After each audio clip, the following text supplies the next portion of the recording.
انبیاء ہیں جو گناہوں سے پاک ہیں، جن پر گناہ کا ایک دھبا بھی نہیں ہے۔ باقی گناہ میرے میں بھی ہے، گناہ آپ میں بھی ہیں، لیکن اگر ہم لوگوں کے گناہ اچھالنا شروع کر دیں گے تو ہمارے بھی گناہ اچھالے جائیں گے۔ بالخصوص اگر کسی نے کسی گناہ سے توبہ کر لی اور وہ اس گناہ کو چھوڑ کے نیک بن گیا، اب اگر کوئی بندہ اس کے اس گناہ کا ڈنڈورا پیٹتا ہے تو اللہ جل شانہ مرنے سے پہلے اس کو اس میں مبتلا کرے گا، یہ اس کی سزا ہوگی۔ اس کو اللہ نے معاف کر دیا، اس نے معافی مانگ لی، تم کون ہوتے ہو اس کو ڈنڈورا پیٹنے والے؟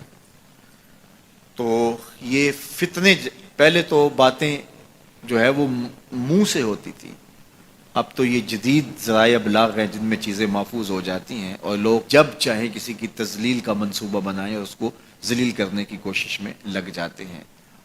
آئے روز جو ہے وہ ہم ایسے مناظر دیکھتے ہیں، اگرچہ وہ باتیں درست بھی ہوتی ہیں، لیکن جو کسی کے ذاتی معاملات ہوں، یہ بالخصوص سیاستدانوں کے اندر تو یہ بہت سارا ہے، تو باقی دینی طبقات کے اندر بھی ہے لیکن ان میں اور زیادہ ہے۔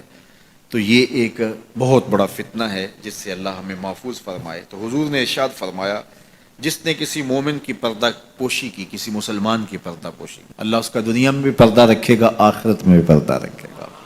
اور اللہ جل شانہ بندے کی مدد میں ہوتا ہے، بندہ جب تک اپنے بھائی کی مدد میں ہوتا ہے۔ جب تم اپنے بھائی کی مدد میں لگے ہوتے ہو، اللہ تمہاری مدد فرما رہا ہوتا ہے، تمہاری نصرت فرما رہا ہوتا ہے۔ اور جو کسی ایسے راستے پہ چلا جس راستے سے وہ علم حاصل کرنا چاہ رہا تھا، طلب علم کے لیے جس نے سفر کیا، اس کا مقصد تھا کوئی مجھے علم کی چیز ملے گی اور میں حاصل کروں گا۔ ایک تو وہ طلباء ہیں جو 8 سالہ، 7 سالہ، 5 سالہ، 4 سالہ علوم دین حاصل کرنے کے لیے سفر کرتے ہیں، پھر مسافر رہتے ہیں، مسافرت کی زندگی گزارتے ہیں، سویر شام سفر کاٹتے ہیں، ایک تو وہ ہے۔ لیکن صرف وہی مراد اس سے نہیں ہے جو حضور علیہ السلام کا ایک فرمان سننے کے لیے بھی چلا۔ آپ بھی اگر گھر سے آئے ہیں اور آپ کی نیت یہ ہے کہ حضور کے فرامین سنوں گا، تو آپ علم کی طلب کے لیے گھر سے چلے ہیں، تو آپ بھی جو ہے وہ اس حدیث کے مصداق ہوں گے۔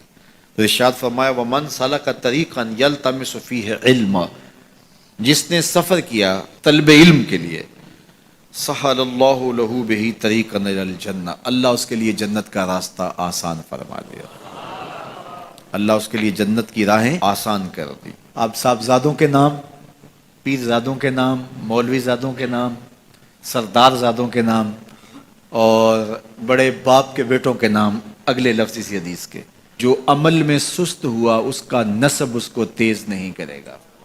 جو عمل میں سست ہوا تو وہ کہے کہ میں فلاں پیر کا بیٹا ہوں، میں فلاں مولوی کا بیٹا ہوں۔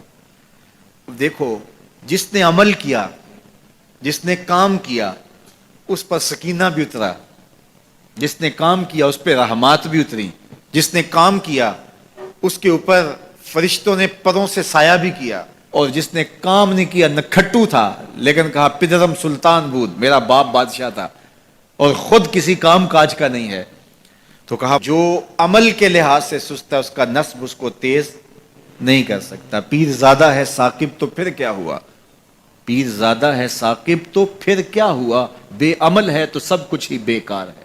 پھر نسبت آپ کی تو آپ کو جو ہے وہ وہاں تک نہیں پہنچا سکتی، لیکن اگر تم عمل بھی کرنے والے ہو، پھر نسبت بھی ہو کسی بڑے سے، پھر سونے پہ سہاگے کا کام ہے۔ دودھ اندر جے کھانڈ لائیے مزہ ہو جاوے دونا، پھر سونے پہ سہاگا ہے۔ کب؟ جب صاحب نسبت، صاحب کرامت، بڑے باپ کا بیٹا وہ نیک بھی ہو، ساتھ باصلاحیت بھی ہو، تو پھر سونے پہ سہاگے کا کام ہے۔ اس کا نسب اس کو تیز تب کرے گا جب وہ خود بھی چلے گا۔